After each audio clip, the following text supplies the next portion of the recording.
Good afternoon. It is literally bang on afternoon. I'm going to kick off. I know some people are still joining, and I will say that we are recording this afternoon's session because a few people have not been able to make it and have asked for the recording. So I'm going to record, but it'll only show me. I won't be showing anyone else's faces in today's 30-minute CRAOI March Masterclass. So, my favorite time of the month, and I absolutely love hosting these masterclasses. We normally try to choose a topic that's relevant, that's trending, but also something that's kind of new. So, offering a new perspective or new lens when it comes to looking at well-being in the workplace. So, before I jump in specifically to what we're going to cover today, I'll just give a quick introduction. My name is Clodagh. I am the founder of CRAOI. I have over 20 years experience in both the wellness and corporate industries. I worked for many years in the corporate world and I really, really enjoyed it. And for anyone extra who's joining as well, you're very, very welcome. But when I was working in the corporate industry, I really, at the same time, was juggling a lot in terms of understanding more of how well-being could support my teams. I was working with very high-performing teams as well at that time. So I've always cared a lot about well-being. I am a yoga teacher, I am a health and wellness coach, and I decided to blend the two worlds together, the well-being and the corporate, by creating and founding CRAOI. It is an employee well-being and impact solution where we help companies and employees with their well-being at work and beyond. So that's a little bit about me if I haven't had the pleasure of meeting you yet. And I'm just going to quickly talk about what we kind of do at CRAOI and the purpose we're on. So we're on a very big mission to help workplaces shift their perspective from viewing well-being as multiple initiatives to recognizing it as strategic imperatives that should be at the forefront of workplace design. And I don't know for anyone on the call if you've heard that term a lot, workplace design. It's strange because it kind of encourages something exciting in me when I think about we have a bit of an opportunity to design our working days, design our working environments to better support ourselves and our teams. And so that's what we do at CRAOI. We work with companies to help design better working environments that really help to embed well-being within company culture. We focus on three pillars. So we have individual well-being, social well-being, and planet well-being. And then we reward employees for every positive action that they take for themselves, others, and for the planet. And we provide companies with the impactful, measurable data as well, which is so important in this day and age to really allow companies to understand where their employees are at when it comes to their well-being. So lots to cover. I am going to fly through it. I know 30 minutes isn't a lot of time, but I also know that everyone is extremely busy. So the idea of the masterclass is to fit in key topics like this. I suppose it's going to be a little bit more high level than I would like it to be. But if there's anything that I speak about today that you'd be interested in learning more about, or you'd like to get under the hood a little bit more with it, just reach out to me directly on hello@craoi.com and we can absolutely discuss this further. Today's topic is human sustainability through a regenerative lens, designing energy and recovery for high performance at work. And really, the key word there, I think, is energy and recovery, and something that go hand in hand with each other. Now, we actually run workshops on this. I could talk about this topic for days, maybe even weeks. So, trying to squeeze it into 30 minutes is hard, but I'll definitely try to just at least give a few key practical tips and bits of advice, and hopefully just plant a few seeds for anyone joining today where you can take this away, think about it, mull it over, maybe see how you can implement some of the guidance and insights that are shared in today's call across your own teams or even just for yourself in your own workplace. So when we talk about energy, at the moment we're often hearing people talking about doing more or even managing their time better. So again, it kind of goes back onto the individual and it's at their responsibility. But we need to look at something which is much more fundamental, and that's really how we design work in a way that actually supports human energy. Because right now, a lot of workplaces aren't doing that. And something I speak about on every monthly masterclass I know is that burnout remains one of the top workplace risks in 2026. And employees are disengaged more so now than ever. And they are working more hours, but they're not producing better outcomes. A lot of time, this is because they are disengaged and maybe overwhelmed, and this affects the company as well as themselves. So it's not that people aren't working hard. I think you might agree if you look around your own teams in your office, or even if you're working remotely, you know your people are working.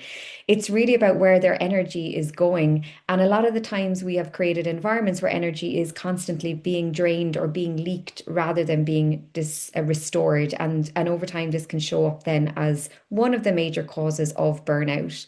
So if we actually maybe look backwards first in order to look forward, if we rewind to even like 15 years ago, work was more bounded and it was more predictable and more physical rather than cognitive in a lot of instances.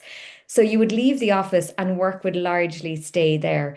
So the recovery happened a lot more naturally. Now, if we fast forward to today, work is always on. It is digitally mediated, it's highly cognitive, and it's constantly interrupt driven. And the key shift here is that work no longer has very, very clear boundaries. It follows us into our homes, into our evenings, and into our minds. How we work has evolved dramatically, and then this leads to the causes of why we burn out as well. And we need to understand this. So much really has changed in recent years, especially, I suppose, over the last 3 to 4 years, and with the advancements of technology and AI. And things will continue to change, probably at even a faster speed. So we really need to be aware of those changes. And then we need to be aware of how they're affecting ourselves, our people, and our workplaces. So, if I try and bring this a little bit more into your world, if you think about your last working day, so yesterday, Monday, probably a busy start to your week as well. Normally, Mondays are pretty busy. How many uninterrupted hours did you actually have? Obviously, this will vary from person to person, and you might be people who come on here and you actually have a very good handle on your calendar. You may have focus time assigned for certain times of the day. You may have meetings then collectively put in to certain times of the day. I mean, that's a great way to operate in theory. In reality, it doesn't really work because I could decide I'm going to sit down and work on focus work and project work. And next thing I have like my development team ringing me, we need something X, Y, and Z. They're pulling me over here for something. I have my other teammates asking me for this and that. And so we're often very much interrupted, even when we have the best intentions of working more in a focused manner.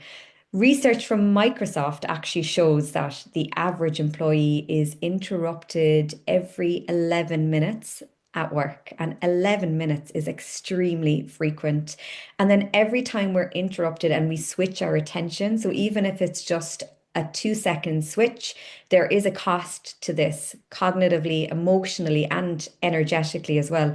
So, according to the Harvard Business Review, task switching, which is what this is called, going between different tasks or going between different notifications. Maybe you pop onto your LinkedIn or your Instagram or into your emails while you're in the middle of a project. This task switching can actually reduce our productivity up to 40%.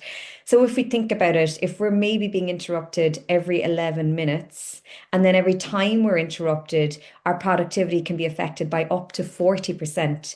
That very quickly, when we relate it back to ourselves, lets us know that there's a huge issue there and we really are leaking productivity and energy at a very quick rate. Now, when we layer in things like flexible working, hybrid working, we've also lost as humans physical boundaries, natural breaks, and clear start and end points. So, for example, CRAOI is a remote first company. I work remotely. I literally cross the hallway to get to my office across from my bedroom. And I had to come up with rituals and ways to actually begin my day that were not associated with work because it was so easy for me to kind of get out of bed and go straight to my laptop. So I have created a boundary and there's like a routine and ritual that I have in place before I come into the office to sit down. But without that, I used to work so many more hours because it was just so easy and accessible to be able to do that. So what we've seen being created over the last few years is not just busy workplaces, but it's these kind of fragmented and always on environments. And our brains just were never designed for that. So no wonder it's hard to keep up. Now, traditionally, the dreaded word, the B word, burnout, it was linked to long hours, physical exhaustion, and workload, an overwhelm of workload. But what we're actually seeing now, and what a lot of research is highlighting, is this is something different. So Burnout today is often actually due to cognitive and emotional overload from constant switching, from that digital overwhelm, from emotional labor, and from lack of recovery or time or space to recover. And there's recent research that's been coming out from UC Berkeley's Haas School of Business. They have a Center for Responsible Business. Sounds very important. They've described this new shift, this new period, into a new phase of what they're calling Burnout Society 2.0, and where the issue isn't just how much we work when it comes to this burnout 2.0, but it's actually about how our attention and energy are being continuously activated, even when we're not working. We are thinking, we are checking, we are anticipating. I am so guilty of checking my phone many times throughout the day for notifications, for updates. And especially, at the weekends, I find myself sometimes on the likes of LinkedIn or even checking my emails. And there's no need. I think as part of me, I'm just kind of nosy. I'm like, what's going on? Is there someone looking for me? But it's kind of exhausting, actually. It's exhausting in a completely different way than any physical taxing work. Because one of the most overlooked parts of modern work is the cognitive load that we now have on ourselves. It's not just what we're doing, it's what we're holding, what we're tracking, what we're anticipating. And only 21% of employees feel engaged globally because they are mentally exhausted. And that figure comes from Gallup. And in managers in particular, if you're someone joining today who is a manager or works with a lot of managers, they also feel this. They are leading teams, they are managing a lot of different emotions, and they're making decisions consistently and kind of needing to always stay available, all while navigating constant interruption. So Microsoft actually calls this the increase in productivity paranoia among leaders and managers. So even if our hours haven't increased dramatically over the last 5 to 10 years, we're still working these 5 days out of seven, Monday to Friday, 9 to 5 roles on average. That's kind of the way things go. Even though the hours of the days and everything hasn't changed too much, the intensity of work has really changed. And that's really where we're seeing energy get very depleted. Now, I will mention this, and this is just to kind of bring to light how exhausted people are in general. So in South Korea, there's a growing trend where people are actually paying to be locked up in environments that mimic jail cells, just so they can escape the bombardment of information and find a way to truly disconnect. So, Prison Inside Me is what it's called. It's a mock correctional facility in Korea that's very popular among stressed out workers. The facility offers 24-hour to 48-hour stays. And I think they opened in 2013. And since then, they've hosted more than, I think it was 2,000 inmates that have been in and through the doors, trying to escape the demands of daily life. So if we're imagining that for a second, they are paying to be locked away. They're a digital detox cell as such. It's designed with nothing inside it but a bed, a notebook, and silence. So there's no phones, there's no Wi-Fi, there's no screens. And for some people, this is actually the first time that they've been fully disconnected in years. And I find that a bit scary because disconnection has really become this luxury experience for people. And we were born to disconnect. We were born to connect and be in nature and to daydream and to have time and space to ourselves. But oftentimes, because of our modern working world and modern world and environments in general, we actually can't find the space or time to switch off. And I know it's not as drastic as that in a lot of places. And in Ireland in particular, I think we're very lucky. Obviously, we've got daylight, we've got access to nature and open spaces, normally quite easy for us to get to them to pop out for a walk on our lunch break. We are not often commuting for hours on end to get to work. I used to live in South Korea and I used to work a lot in Japan, and the way that they work there is on a different level. So this Prison Inside Me facility isn't it is still surprising. It isn't as surprising because it really is an always on world over there, and the way that they work is an always on culture. However, it does just highlight that being able to disconnect now is this luxury experience, and we really need to, before our people get so burnt out that they're looking to pay to be locked up, we need to factor in how can we allow employees and how can we create spaces that factor in recovery and rest and regulation into our everyday lives. not just once offs, not just, a holiday once a year, but how can we bring this into our everyday lives so that people can operate from a much better place and we see much more engaged and happier employees? Because we have designed our work for output and not energy. I'm sure people on the call now can relate to the fact that we often find ourselves in back-to-back meetings and there's no recovery built into our day, and rest can be perceived as a lack of commitment. With our CRE solution, we offer things like meditation, guided meditations, mindfulness breaks. There's a meditation timer. A lot of the clients we work with, sometimes when we first go in and talk about this, not only them, but the employees themselves will say, I don't really want to be seen to be switching off or maybe doing a meditation at my desk. I feel like it would look bad to my manager or to other people around me. When in fact, actually, it's the best message you could send as a leader if you will lead by example and say, I'm stepping away from my desk for 5 minutes to take a break. I'm going into the wellness room for 10 minutes for a meditation. Do not disturb me. I'm going to daydream. I'm just going to relax, whatever it may be. We need to lead by example, because a lot of people are scared actually to take breaks because it still is seen as this lack of commitment to our work. So I suppose one of the things in terms of a solution to this that we come back to time and time again at CRE is looking at building regenerative work cultures. Because a regenerative culture really brings energy to the forefront of the design. Now, some of you may not have heard of regenerative work cultures before. So when we talk about the term regenerative, we mean a culture that doesn't just look at sustaining, but it also looks at renewing, restoring, and amplifying energy and impact in the workplace.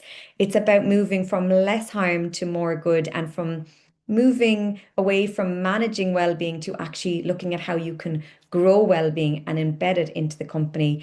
So in these workplaces and in these regenerative cultures, people are more so seen as as sources of value. So they're the source of value. They're not just something to be optimized. They're not just something to be pushed to be more productive. They're actually the source of value to a company. So the investment here shifts towards mental well-being and social connection, physical health, and energy management becomes a really big part of it as well, which is great. So when we look at, again, the regeneration piece, it's about creating the conditions where energy and purpose are continually renewed and not depleted. And a good example of that is how we look at well-being at work through this lens, not adding more wellness sessions or perks, but more around how we design the workday to support energy.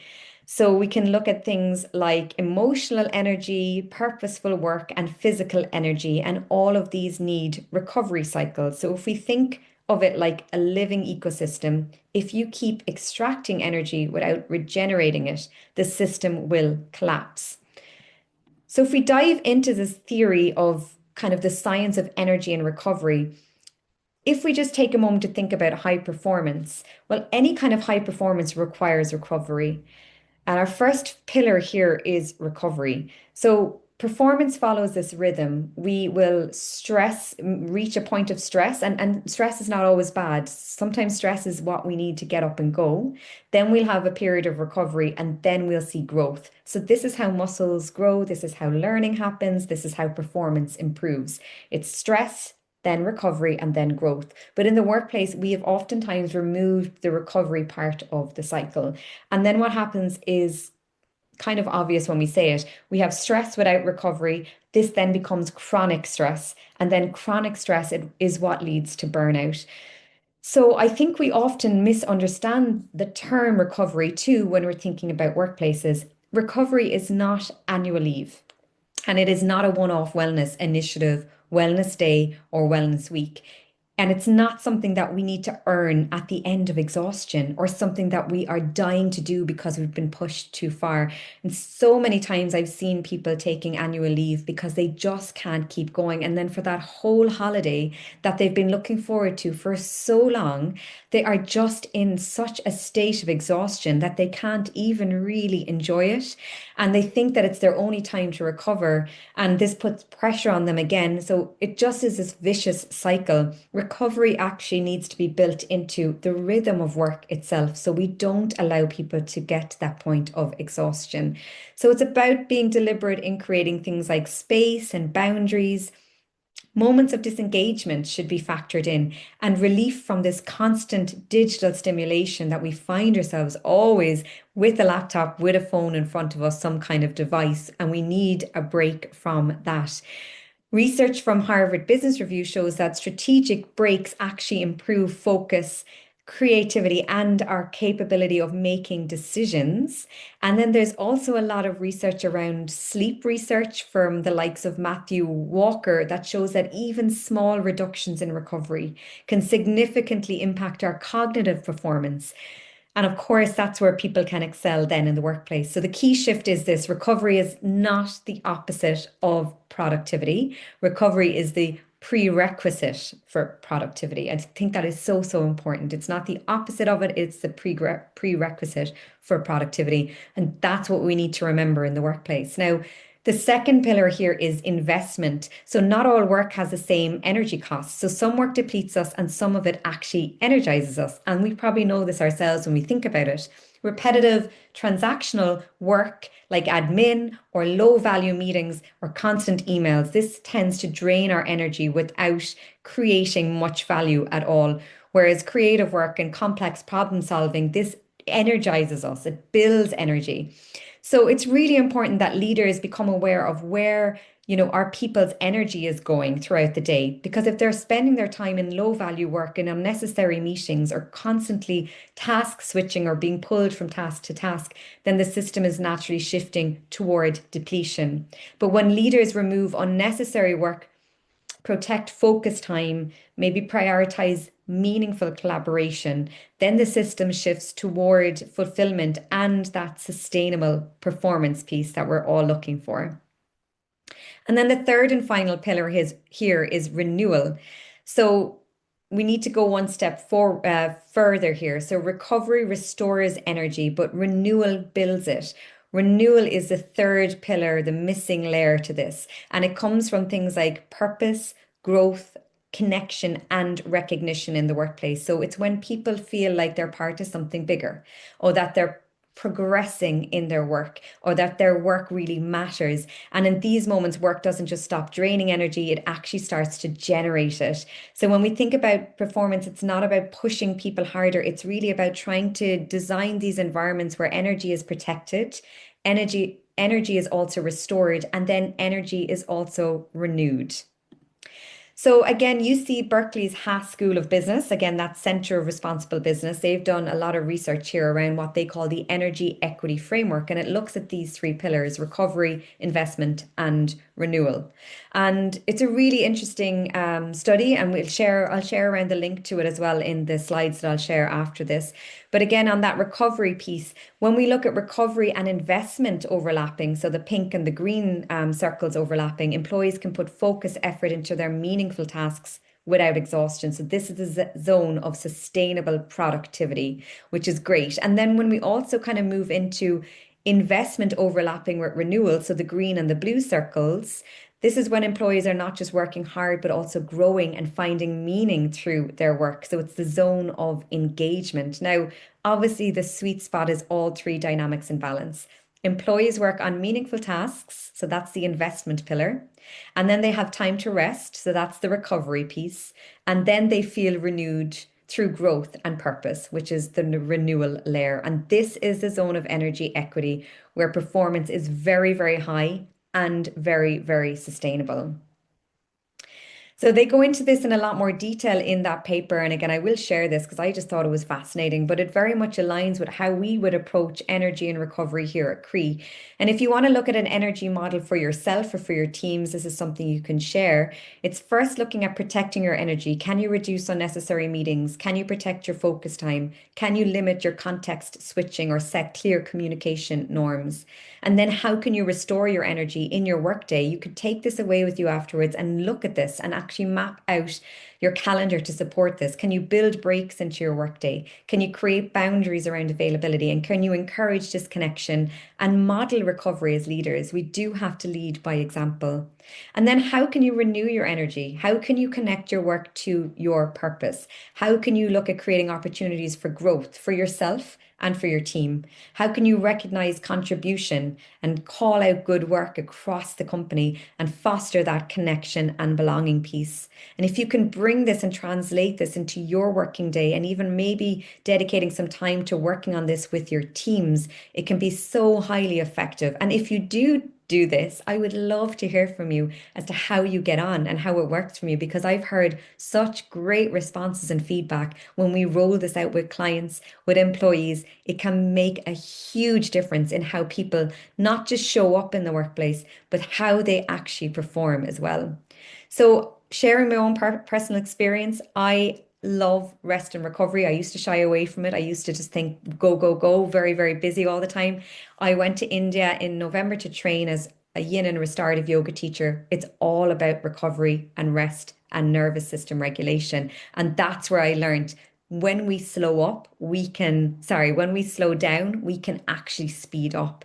So my own experience with rest, recovery, and restoration is really personal, but I've also seen the benefits firsthand. I teach restorative yoga weekly as well. It's something that I love to do. So if anyone ever wants to learn more about that, just let me know and I can share that with you. And of course, if you'd like to trial a restorative yoga class, this is something that I would like to offer you. There's a 30-minute yoga practice, a restorative yoga practice that we offer our CRAOI community. And I've now added that to YouTube as well, so you can access it. And this practice will focus on activating your parasympathetic nervous system. So moving us away from our sympathetic nervous system, our fight or flight stage that we often find ourselves in, and actually move us into our parasympathetic nervous system, which is our rest and digest response.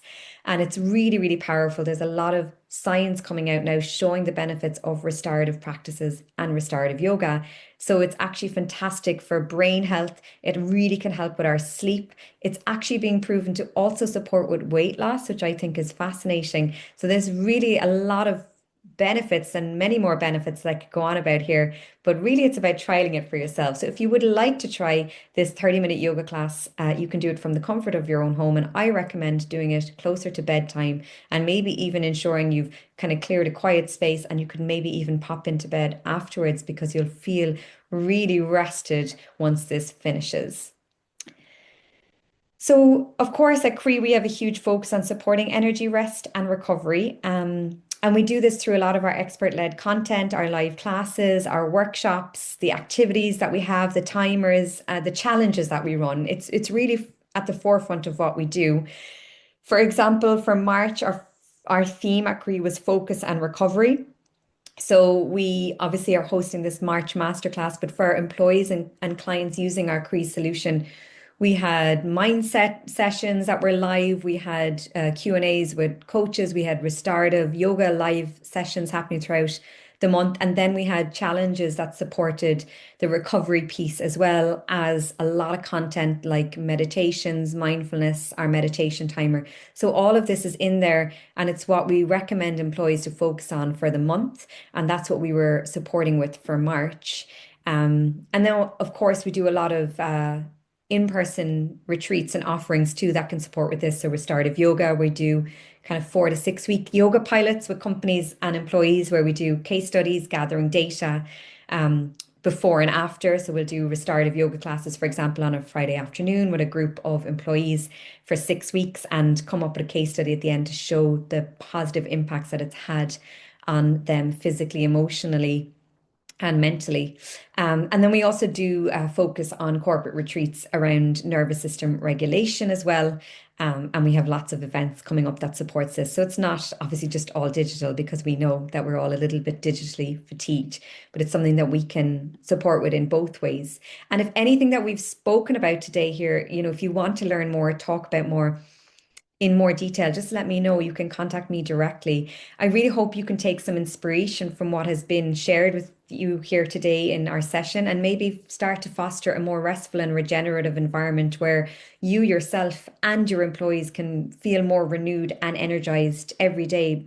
And if embedding well-being in your organization is a priority this year, then obviously we're here to talk. We have space for a few new clients next month to come on board.